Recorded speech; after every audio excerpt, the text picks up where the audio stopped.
السلام عليكم اخوتي خواتاتي، كي دايرين؟ لاباس عليكم؟ ياك بخير؟ كنتمنى ان شاء الله يكون كلشي بخير عند جميع المسلمين. ها هو كيف كتشوفوا معايا نصب هنايا شويه ديال الببوش، توحشناهم النيت، شحال هادي ما كليناهم.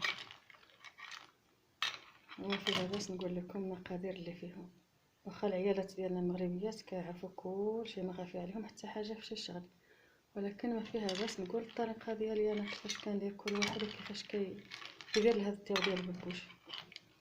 يعني كتختلف الطياب ديالهم من منطقه لمنطقه، كل واحد كيفاش كيدير.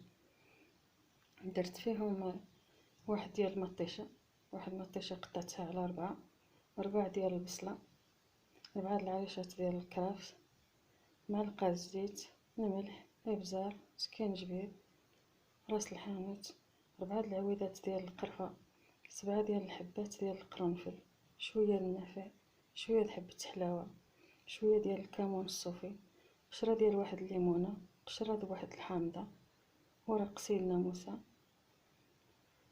عويد ديال عرق سوس، شويه ديال الزعتر، شويه ديال الفليو، شويه من ازير، شويه نيت ديال المانتا، شويه النعناع، شويه اللويزه، شويه ديال الشيبه. يعني هادشي اللي درت فيهم.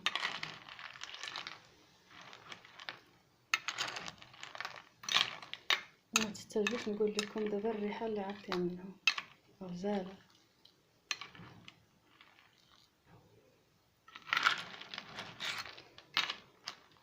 راكم عارفين الببوش في الاول ملي يلاه كنصبو كيطلق ديك الكشكوشه، كنبقاو مقابلين وحدو كيطبخ وحنا كنهزو هكا هاد المغرف حتى كتموت ديك الكشكوشه ما كتبقاش.